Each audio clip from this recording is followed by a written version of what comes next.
Mungkin suatu saat sejarah akan mengatakan Pak Jokowi salah satu presiden terbaik di Indonesia.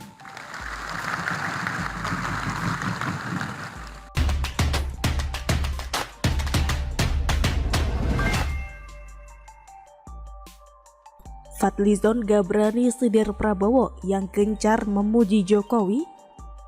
Ditulis oleh Syardi dari siwar.com.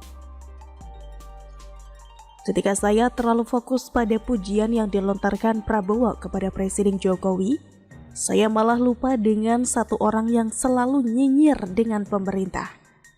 Dialah Fadlizon yang terkenal dengan jargon korupsi adalah oli pembangunan. Kenapa harus oli? Kenapa gak minyak goreng atau minyak gemuk saja?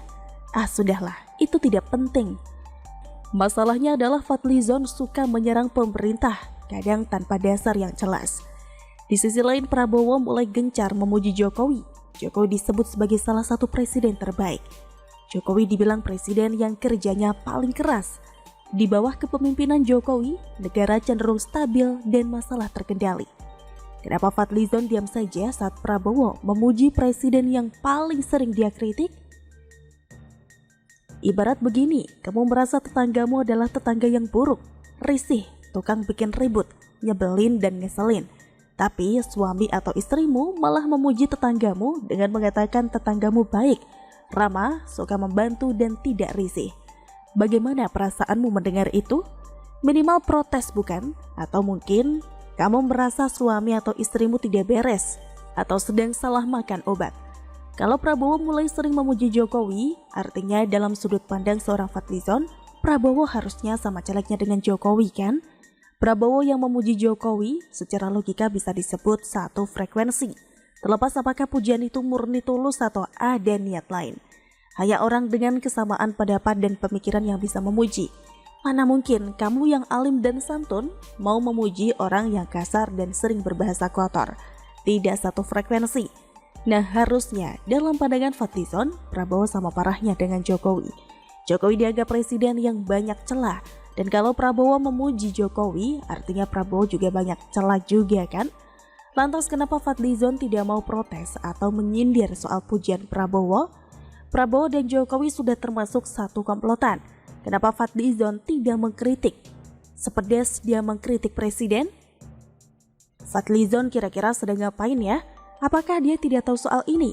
Tidak mungkin, omong kosong. Beritanya cukup besar. Gerindra dan PKB resmi berkoalisi.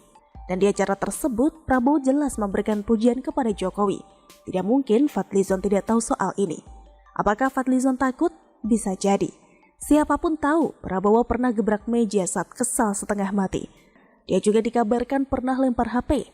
Lempar HP tampaknya sudah identik dengan nama Prabowo. Mirip dengan Panji yang diidentikan dengan Roy Suryo. Fadlizon bisa memilih antara takut atau munafik. Kalau dia takut dibentak Prabowo, berarti dia membuktikan dirinya munafik. Dia senang sekali bisa mengkritik pemerintah, tapi tidak mau mengkritik Prabowo. Bahkan hingga kini dia masih belum berani meskipun mengaku tidak ada kesalahan yang dilakukan Prabowo yang perlu dikritik. Kalau dia tidak munafik, harusnya sudah dari dulu dong mengkritik Prabowo karena merupakan bagian dari pemerintahan. Tapi ketakutan akan jurus lempar HP mungkin sangat jelas terngiang. Saya pun takut sih membayangkan itu. Gebrak meja di depan saya saja sudah bikin saya gemetar hingga ingin kencing di celana. Pak Fadlizon, ayo tunjukkan keberanianmu. Prabowo puji Jokowi, sedangkan Jokowi di matamu selalu banyak salah. Prabowo sefrekuensi dengan Jokowi, artinya Prabowo juga sangat layak untuk dikritik.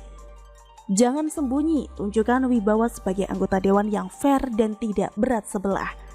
Jangan jadi orang munafik yang mengkritik sebelah sisi. Anda itu anggota dewan, jangan bikin malu. Kalau hanya orang biasa, bisa dimaklumi, ini anggota dewan tapi berat sebelah. Apa bedanya dengan rektor bodoh dan dokter koplak dari kelompok sebelah? Fadlizon suka mengkritik, sedangkan Prabowo memuji.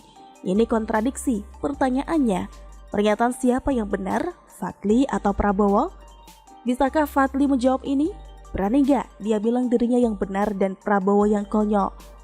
Kalau merasa Prabowo yang benar, maka Fadli wajib memuji Jokowi mulai dari sekarang. Kalau merasa Prabowo salah, kritiklah Prabowo dan hanya Tuhan dan tanya Tuhan deh apa yang bakal terjadi. Bagaimana menurut Anda? Harus aku sebelum kesini. Belum kita. Ini saya bertanya, ilmunya Jawa Timur apa ini?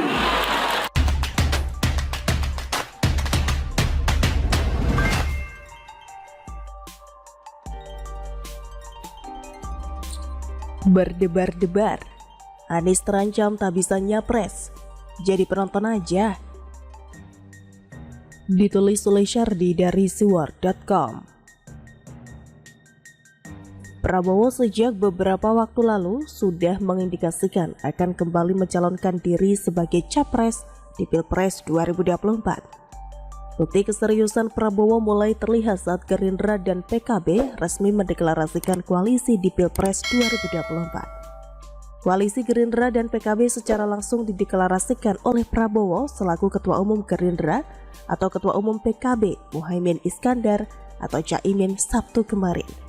Prabowo Subianto dan Caimin menaikkan piagam deklarasi. Lalu keduanya mengangkat piagam deklarasi yang telah ditandatangani. Kami, Partai Gerindra dan PKB, sepakat bekerja sama dalam pemilu serentak 2024, kata Dasko saat membacakan salah satu poin piagam deklarasi.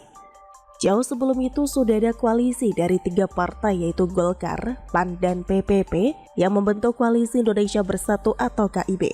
Dengan komposisi partai tersebut, kemungkinan besar Erlangga yang akan diusung menjadi capres pada pemilu 2024 karena Golkar memiliki jumlah suara atau kursi terbanyak di antara mereka. Bahkan, KIB menggelar pertemuan di Surabaya kemarin. Agenda dalam pertemuan tersebut adalah launching visi dan misi KIB. Bagaimana dengan PDIP? PDIP adalah satu-satunya partai yang bisa mengusung capres sendiri. Tapi saat ini masih belum jelas siapa yang akan diusung. Ganjar punya peluang, mengingat elektabilitasnya sangat tinggi dan cenderung konsisten. Tapi beberapa hari terakhir ini, baliho Puan Maharani mulai menjamur lagi dengan slogan yang lebih terang-terangan mengindikasikan Puan akan diusung sebagai penerus Jokowi. Ternyata PDIP masih punya mimpi super tinggi dan percaya suatu hari nanti Puan akan menciptakan sebuah keajaiban besar dengan meraih elektabilitas tertinggi mengalahkan Ganjar, Prabowo atau bahkan Anies. Erick Thohir juga sedang gencar membangun panggung politiknya. Sebenarnya jauh sejak dulu wajahnya terpampang di banyak tempat, entah itu bandara, BUMN, sekarang balihonya juga bertebaran di mana-mana. Hanya saja masih belum diketahui Erick akan diusung partai mana. Pertanyaan